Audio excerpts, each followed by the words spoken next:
voy a retomar desde el principio. Bueno, les comentaba, Ok. chicos, bueno, le comentaba a Sí, Ricardo. ya se está grabando la sesión. Sí, Ya me ya le apareció puse. Bueno, le comentaba a Ricardo que qué sería una persona que no tiene una formación de psicólogo, pero que tiene todas las características para ser psicólogo. Y le decía yo que en una conferencia nos decía el terapeuta que sería el chismoso de la colonia, ¿no? Que sería la persona precisamente que pues le gusta la parte de la vida personal de los demás y que realmente digo, se puede criticar o no se puede criticar, pero realmente para que podamos poner atención, digo, hay personas que se vuelven selectivas, decía Ricardo hace un momento, ¿no? Hay personas que ni a su propia familia le prestan atención correctamente, ¿no? Pero pues hay personas que logran ser selectivas y que pues le prestan un poquito más de atención a su familia, aunque no le presten tanta atención a los demás, ¿no? Sin embargo, es cierto que nosotros como terapeutas, como psicólogos, tenemos que prestarle pues plena atención a las personas, ¿no? Es decir, le tenemos que mostrar para que realmente funcione el proceso terapéutico, pues tenemos que mostrar que la vida de la persona me interesa de manera real, ¿no? Y para muchos es ahí la parte compleja, ¿no? Es ahí donde radica esta parte difícil y pues en la parte psicoanalítica, por ejemplo, hay terapias, por ejemplo, cognitivo-conductual que también vamos a revisar, pues son terapias que pues se centran únicamente en, ok, ¿qué conducta tienes? ¿Qué te interesa cambiar? ¿Qué es lo que quieres hacer? ¿Cómo le vamos a hacer? ¿No? Hay terapias que son un poquito desde tercera persona, casi casi, que por ejemplo la terapia humanista existencial generalmente es tú como persona, ¿cómo ves, no? O sea, yo no te voy a decir más nada más que guiarte para que tú des esos elementos, ¿no? La cognitivo-conductual, les digo, es la modificación de la conducta. Algunas corrientes van hacia la parte de que la persona se dé cuenta solita.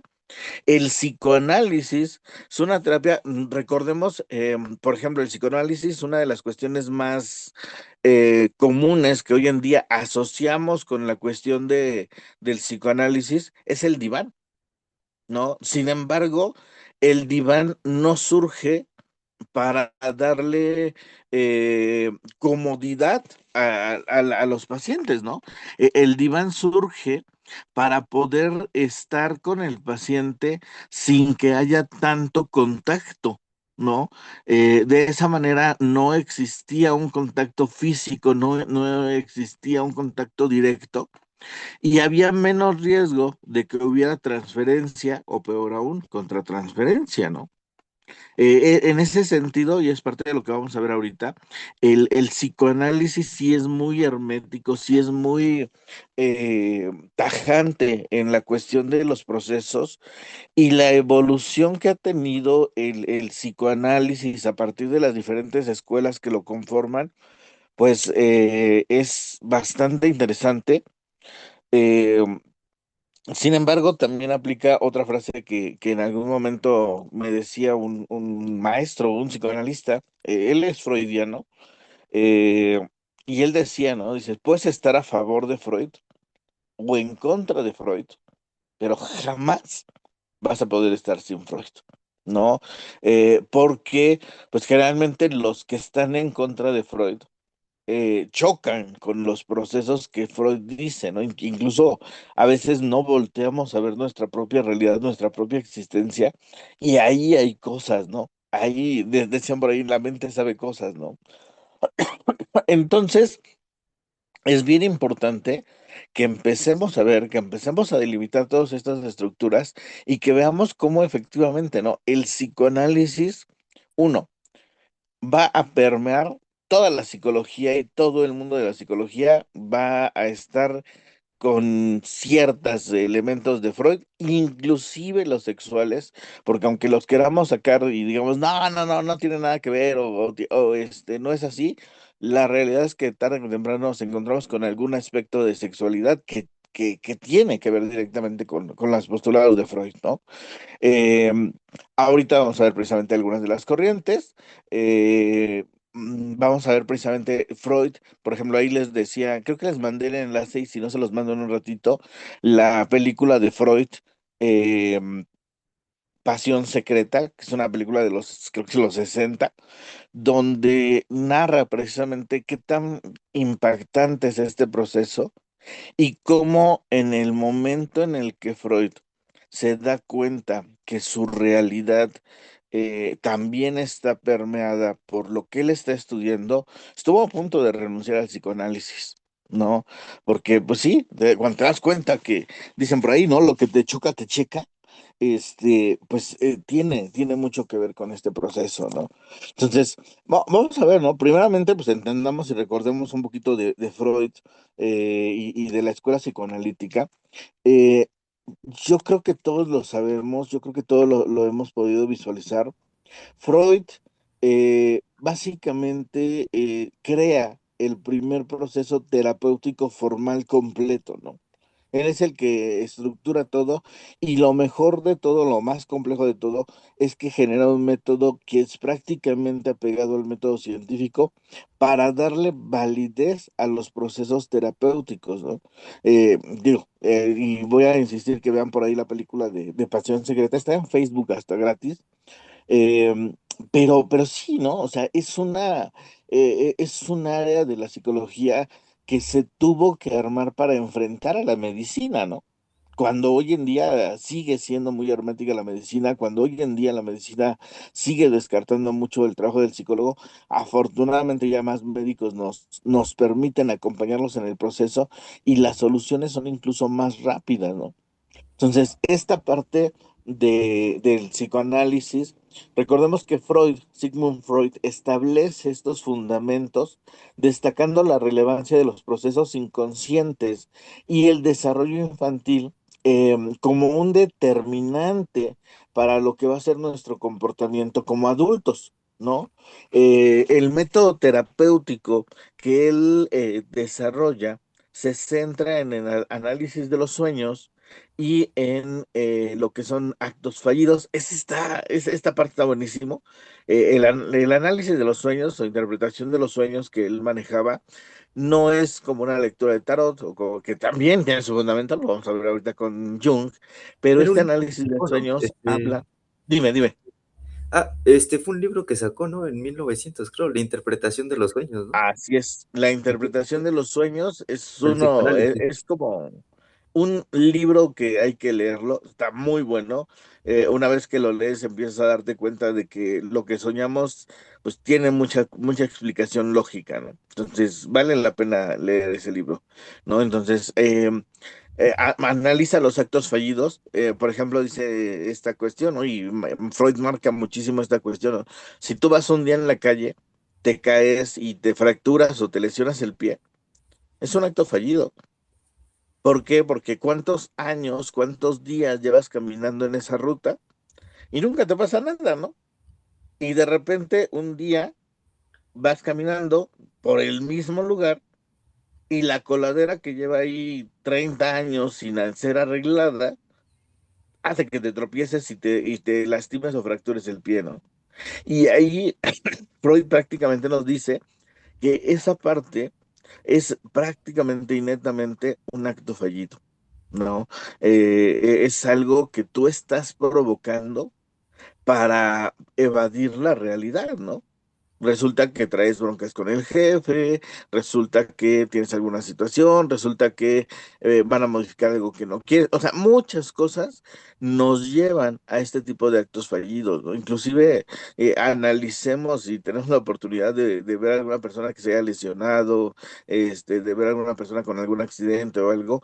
Generalmente siempre hay algo alrededor de esos accidentes, ¿no? Entonces, por eso es que él maneja esta cuestión de actos fallidos. Y finalmente, el método que estructura, que establece completamente, es la asociación libre. ¿no? Es decir, a través de la verbalización de los pensamientos y de las ideas, vamos a terminar traer a la conciencia todos los aspectos reprimidos en nuestra mente. ¿No? Todo aquello que está guardado es posible traerlos al momento presente a través de ese diálogo o esa interlocución que se da entre el terapeuta y el paciente, ¿no? Entonces, este método, pues vino a revolucionar y vino a caotizar el mundo médico y el mundo en general, ¿no? ¿Por qué? Porque nos empezó a arrojar luces sobre procesos inconscientes, sobre pulsiones. Recordemos que Freud nos habla de pulsiones de vida, pulsiones de muerte, el eros y el tánatos, la búsqueda del placer, eh, ya otros, y ahorita lo vamos a ver, ¿no? De repente Freud dijo, no, es que el ser humano busca el placer sexual, ¿no? Y de repente, pues ya vienen los neofreudianos y otras personas y dicen, no, es que no es placer sexual, es la búsqueda y la satisfacción. Y alguien decía, ¿no? Y alguien que, por ejemplo, ha estudiado a Freud, nos decía en una plática igual, ¿no? Es que el placer es el placer. O sea, es como cuando te comes algo rico, cuando te comes algo rico que ya anhelabas comértelo, te va a recorrer todo, o sea, genitales, zonas erógenas, te va a recorrer todo el cuerpo, ¿no? O sea, cuando disfrutas algo, no importa que sea, te va a recorrer y te va a hacer sentir a través de todo tu cuerpo, ¿no? Él era lo que nos decía, y es que finalmente dices, tú lo puedes decir, es que lo que me está causando el placer tiene que ver con el alimento y con el recuerdo, ok, puedes decir lo que quieras, pero te va a activar todo el cuerpo, ¿no? Entonces ahí es donde, pues muchos debaten y todo, pero ahí es donde muchos también se quedan callados, ¿no? ¿Por qué? Porque efectivamente, ¿no? O sea, es más, cuando nosotros, yo creo que a más de uno nos ha pasado, que de repente vamos de regreso hacia algún lado o vamos de un lugar a otro y chin, ya me dieron ganas de ir al baño, ¿no? Y pues obviamente me tengo que aguantar porque pues no hay dónde, ¿no? Y entonces córrele hasta la casa, ¿no?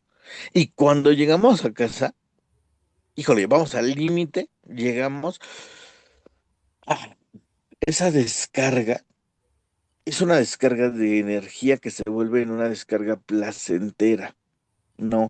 Inclusive es tan extrema que cuando hay niños que cuando lo descubren no quieren ir al baño, ¿no? ¿Por qué? Porque me aguanto, me aguanto, me aguanto, me aguanto, y entre más me aguanto, cuando ya voy al baño, se siente más rico. ¿No? Entonces es bien complicado, pero obviamente también tenemos que cuidarlo porque pues, sobre todo en niños nos hace mucho daño cuando ya somos adultos, pero pues es parte de lo que Freud mencionaba en esta parte de sus estudios, ¿no? Entonces, Freud, pues obviamente desarrolla esta teoría, los elementos principales que Freud plantea, pues la parte del inconsciente, es decir, que únicamente vemos una pequeña fracción de nuestra mente, todo lo demás está oculto en el inconsciente, y él habla de un aparato psíquico, ¿no? El ello, el yo y el super yo. No recuerdo qué edad tienen chicos, pero generalmente espero que vean películas de vampiros. Yo les digo a mis alumnos, vean películas de vampiros para que entendamos algunas cuestiones sobre ello, yo y super yo. El ello se supone que es el principio de placer. Llámese también lo que es la parte primitiva, ¿no? La animalidad, la bestialidad. Es más o El menos super yo, lo de, por ejemplo, la ley de cuando se descarga la libido, la sublimación es cuando se canaliza la energía, ¿no? Hacia como el arte, la investigación o algo como que te apasiona, ¿no? Y por ejemplo, también puede ser el aparato psíquico cuando el ello quiere una descarga inmediata, ¿no? Mientras que el digamos yo que, no, es como el siempre ello es va a como el ser mediador, nuestra ¿no? parte Entre ambas, ¿no? primitiva. Entre lo moral y lo No, más bueno, alto sobre algo ti, así. ¿no? Como que Mira, sí, te lo termino de explicar. El como ello que es te nuestra castiga, ¿no? animalidad, nuestros instintos, la parte primitiva. El yo va a ser el principio de realidad. Es decir, así de, ok, sí, esa chica te gusta y ya te dieron ganas de echártela, pero no te la puedes echar. Tienes que controlarte porque pues obviamente no está permitido, no es legal, ¿no? Y ahí entra la parte, en primera, el yo regulando. Y entra los principios superyoicos, ¿no? La Es moral, más, ¿no? De todo eso. eh, lo social, la religión, los principios éticos. Es más, yo les decía a los chicos, ¿no? Hemos convertido hasta actividades, eh, hasta actividades fisiológicas, primitivas, las hemos convertido en actividades sociales, ¿no? Eh, si estoy solo y voy a comer, pues con que pueda yo darle sabor a algo con eso, ¿no? Un taco con sal, un taco con chile, un taco con aguacate, ya comí, ¿no? Una marucha, ¿no? Pero, por ejemplo, si se trata de ir a comer con alguien con quien yo estoy ligando, entonces vamos al restaurante, vamos aquí, vamos allá, y puede que no esté tan rica la comida, pero el estatus que me da, es decir, ya lo convertimos en algo social, ¿no? Inclusive tomar agua se ha convertido también en una cuestión social, ¿no? Si yo voy a tomar agua, pues algunos no tenemos problema con agarrar de la llave, digo, si ya de plano no, la tienda está lejos o no llevo dinero, pues tantita agua de la llave, ¿no? Finalmente está potable, ¿no? Dicen, que esa es una cuestión ahí, porque en otros países no toman agua embotellada, ¿no? Pero bueno, en ese sentido, dices, si voy en la calle, llevo dinero y todo, busco la botella. Y sobre todo soy hombre, porque luego las mujeres son un poquito más, más como cuidadosas en esa parte. Pero nosotros es así de, pues voy en la calle así de, ay, tengo sed, ¿no? Voy solo, no traigo mucho dinero. Vamos al 3B, que ahí cuestan 3 pesos la botella o 6 pesos la de litro y medio, ¿no? O sea, así, ¿no? La botella más barata. Pero vamos a ir al gimnasio. Ah, ah, pues, por ejemplo, si nada más alguien, ahí vamos a ir al gimnasio, pues una Ciel, ¿no? Una Bonafont ahí, que son un poquito más caras, pero que tienen una sensación al beberlas diferente, ¿no? Ah, pero si voy a un gimnasio muy fifí, y si aparte de eso ando como que en ese plano estructura de, voy a ligar. Pues ya me compró mi agua Fiji, mi agua mineral, mi agua de marca. Y pasé de gastarme la agachada hacia la llave, la botella de 6 pesos, a la botella de 40 pesos que me tiene menos de medio litro, ¿no? Entonces, ya hemos convertido muchas cuestiones en esta cuestión, pero básicamente es eso, ¿no? O sea, los impulsos primitivos o el principio del placer, el ello. El mediador entre entre la realidad y los impulsos, pues es el yo. Y el super yo, las normas morales o internalizadas, ¿no? Y, fíjense, yo les decía, ¿no? Vampiros el super yo, ¿no? Y sobre todo, por ejemplo, Inframundo, hasta estas películas ¿cómo se llama? De la vela y el vampiro de Crepúsculo, pues te plantean a un fantasma super yoico, ¿no? Un fantasma con normas morales, con principios, con una cuestión de idealidad. Mientras que los hombres lobo, sobre todo por ejemplo en películas como Inframundo, te hablan de un hombre lobo bestial, ¿no? Incluso hasta el cambio es una animalidad, desgarra su ropa, se desnuda, su piel se cubre de pelo, o sea, es la animalidad, ¿no? Entonces ahí es donde podemos entender, y yo les decía, ¿no? ¿Y cómo es posible que terminan ganando los seres humanos, ¿no? ¿Cómo es posible que gobiernan los seres humanos? Porque conocen las debilidades tanto del ello como del yo. Y entonces ahí entran lo que van a hacer precisamente, perdón, van a hacer lo que van a hacer precisamente estas estos mecanismos de defensa, ¿no? Y justamente hace un ratito, Ricardo nos mencionaba de la sublimación, ¿no? La sublimación, ¿qué va a ser la sublimación, no? La sublimación, además de ser uno de los primeros tipos eh, de mecanismos de defensa que se plantean por Freud, la sublimación es canalizar los impulsos inaceptables hacia actividades socialmente aceptadas, ¿no? Tengo un pariente que es bien agresivo, tantito le dicen ojos bonitos y ya está queriendo partir caras, ¿no? Entonces, ¿qué vamos a hacer con él, no? Lo metemos a taekwondo, lo metemos a karate, lo metemos a boxeo, lo metemos a ser un luchador de la MMA y pues resulta que su agresividad entonces ahora ya es aceptable, ¿no? Entonces, eso es la sublimación. Y ahí, por ejemplo, si revisamos los mecanismos de defensa, dentro de estos mecanismos de defensa, tenemos lo que podríamos mencionar como mecanismos de defensa primitivos, perdón, inmaduros, ¿no? Algo como que aquellos que no son tan buenos cuando los aceptemos, ¿no? Y son, o hablaríamos principalmente de cuatro, ¿no? Uno, la negación.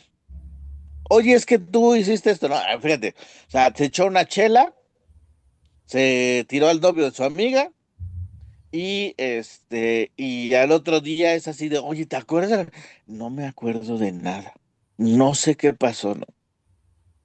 Digo, necesitamos perdernos en alcohol y casi llegar al hospital como para que realmente no nos acordemos. Pero esa negación sí ocurre, sí puede ocurrir, pero muchas veces es esa parte de no querer ver las cosas que están, ¿no? Eh, lo niego, ¿no? Cuando yo lo veo o lo aterrizo, pero en otras personas, está el segundo mecanismo inmaduro, que es la proyección, ¿no? Es que esa vieja me cae re gorda, ¿no? Es que ese güey me cae mal, ¿no? Entonces estoy aterrizando características, cualidades o cosas de las personas en otros, más no en mí, ¿no? Yo no lo tengo, ¿no? Uno que está bastante fuerte, bastante complicado, y fíjense, en este sentido, por ahí hace tiempo conocí a una licenciada que traía un rollo de este tercer mecanismo inmaduro, que era la regresión. Una licenciada como de, ¿qué les gusta? Cuando yo la conocí de haber tenido como 45 años, hace como 15, tuvo una etapa de regresión bien cañona. ¿Cómo se veía o cómo se visualizaba esa parte, ¿no? Todos los días llevaba moñitos en la cabeza rosas. Si no llevaba los moñitos, llevaba pasadores, pero así muy llamativos, ¿no? Y vestía de overol. Y de repente un día iba de overol rosa, otro día iba de un overol de mezclilla, un overol blanco y con blusas infantiles, ¿no? Entonces, es una cosa que dices, híjole, qué complicado es a veces esta parte. De estos procesos por todo lo que implica, ¿no? Inclusive el cuarto de ellos, el cuarto de Maduro, tiene que ver con la fantasía, ¿no? Cuando hablamos de esa fantasía, pues obviamente generamos un mundo fantástico donde voy a tratar de refugiarme, donde voy a tratar de escapar de esta cuestión, ¿no? Es más, sí, imagino un éxito extremo y me oculto de la realidad, ¿no? Aquí, pues desafortunadamente, cada vez más con la parte de los videojuegos, los mundos virtuales, pues se vuelca en esta cuestión, ¿no? Fíjense, aquí me llama mucho la atención todo lo que es la cultura coreana, ¿no? La cultura coreana y un poquito la cultura japonesa, que desarrollan animes, mangas y demás.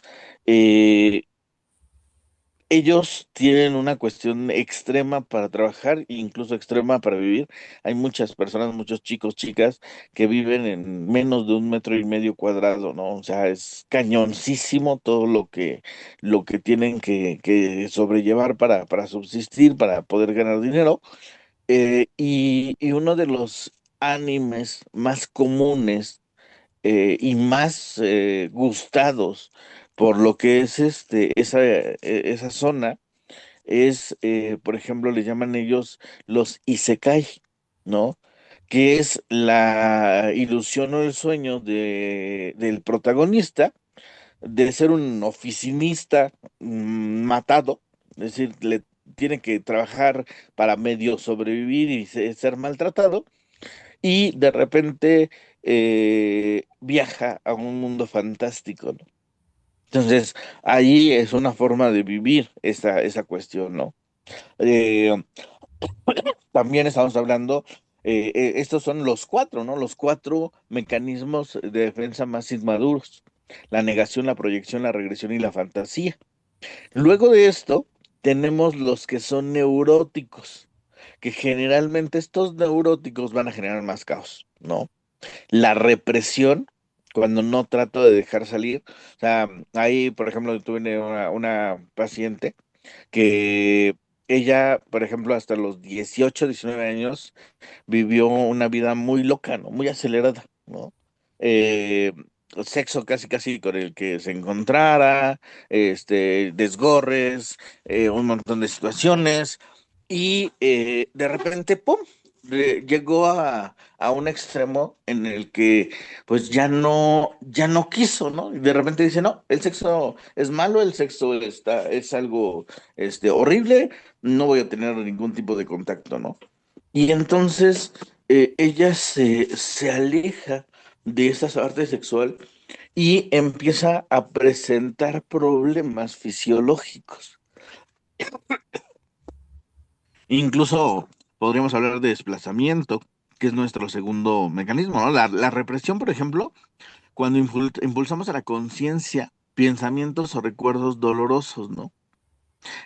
Los sacamos o los tratamos de sacar. Una persona que sufrió abuso infantil no recuerda el evento. ¿Por qué? Porque lo está reprimiendo, ¿no? El desplazamiento, que sería el segundo de este tipo, es cuando se dirigen emociones hacia un objeto menos amenazante, ¿no? Eh, por ejemplo, esto se identifica como el origen de la agresión, ¿no? Del bullying. Por ejemplo, el papá lo regaña al jefe, le llama la atención, y pues al jefe no le puedes gritar porque te quedas sin chamba, ¿no? Entonces, te esperas, llegas a casa y en casa ves algo fuera del lugar y empiezas a pelear con tus hijos, con tu pareja. Desafortunadamente, se dice que es el origen, el que genera el origen del bullying, ¿no? ¿Qué está pasando, no? O sea, el niño sufre violencia en casa, pero en casa no te puedes poner al brinco porque son más fuertes que tú. Entonces me pongo a la bronca con quien es más débil que yo, ¿no? Desplazo la agresión que yo sufrí hacia alguien más, ¿no? Entonces, es un mecanismo de defensa muy complicado, pero muy, muy, muy común. Y pues nos daña mucho y afecta mucho las relaciones, ¿no? Nuestro cuarto mecanismo de defensa, que es neurótico, sería la formación reactiva, es decir, expresar lo contrario de lo que realmente sentimos, ¿no? Por ejemplo, hay personas que de repente llega alguien que les cae mal y en lugar de expresarlo, en lugar de por lo menos alejarse, no, al contrario, ¿no? Empiezo a tratar bien a la persona, empiezo a portarme bien con ella en forma extrema, ¿no? Entonces, es una cuestión bien compleja porque pues sigo con el problema, es más, lo interiorizo, incluso desde otras perspectivas, hablamos que prácticamente lo estaríamos hasta somatizando, ¿no? ¿Por qué? Porque se lo meto a mi cabeza y de ahí trato de que no salga, pero pues, finalmente mi cuerpo lo va a vivir o lo va a expresar, ¿no? Y el último neurótico sería la racionalización, ¿no? Y este también es bien común, ¿no? Justificar conductas con argumentos lógicos o falsos, ¿no? Por ejemplo, me toca hacer examen y de repente, repruebo, ¿no? Porque, y es más, fíjense, lo que acabo yo de decir ahorita, hice un examen y ¡pum! Repruebo, ¿no? Para el que maneja la racionalización, es imposible decir lo que yo dije. Él no va a decir, ¡pum! Repruebo, ¿no? Me reprobó, ¿no? Y entonces empiezo a racionalizar. ¿Te acuerdas que el otro día le hice la broma o el comentario al profe? No, desde ahí le caí mal, ¿no? Desde ahí le caí mal y por eso me reprobó. Así de, uy, no respondiste ninguna pregunta, ¿cómo no vas a reprobar? No, no, no, es que es su mala fe, o sea, aunque hubiera respondido, él me hubiera reprobado, ¿no? O sea, es decir, estoy dando argumentos, sí, pero no son lógicos, ¿no? O digo, sí son lógicos, pero no son reales, ¿no? Entonces, esa parte, híjole, es genial porque, por ejemplo, a veces hay cosas que debemos hacer y justificamos de manera ilógica, ¿no? Oye, es que no puedo ver este video porque no tengo tiempo, ¿no? Eso, fíjense, nosotros cuando vamos al gimnasio, ¿no? O los que queremos ir al gimnasio, ¿no? Oye, ¿fuiste al gimnasio? No, no me dio tiempo, ¿no? ¿Pero qué no sales a las 7? Sí, pero no me dio tiempo. Pero si el gimnasio lo cierran a las 11, y hasta nos quedamos callados. No, es que fíjate que pues tuve que ir a ver mi perra que estaba ahogando con ay, y empezamos a racionalizar, ¿no? Empezamos a dar una explicación lógica de las cosas para justificar algo, ¿no? Y finalmente, los tres más maduros, ¿no? El primero de ellos ya lo veíamos, que era la parte de la sublimación. El segundo tiene que ver con la intelectualización, es decir, analizar una situación emocional desde lo racional, hablar de la muerte en términos científicos para evitar el dolor, hacer analogías, hacer una estructuración donde yo veo las cosas de una manera un poco más lógica, más sensata, y entonces intelectualizo. Y finalmente, la compensación. La compensación es un mecanismo en el cual cubrimos debilidades destacando otra área, ¿no? Alguien inseguro físicamente sobresale académicamente, ¿no? Alguien que no tiene alguna cuestión académica busca sobresalir físicamente, ¿no? O sea, no soy bueno en matemáticas, pero soy bueno corriendo, ¿no? No soy bueno haciendo esto, pero soy bueno haciendo esto otro, ¿no? Sabes que yo no soy bueno lavando los trastes. ¿Qué te parece si yo cocino y tú preparas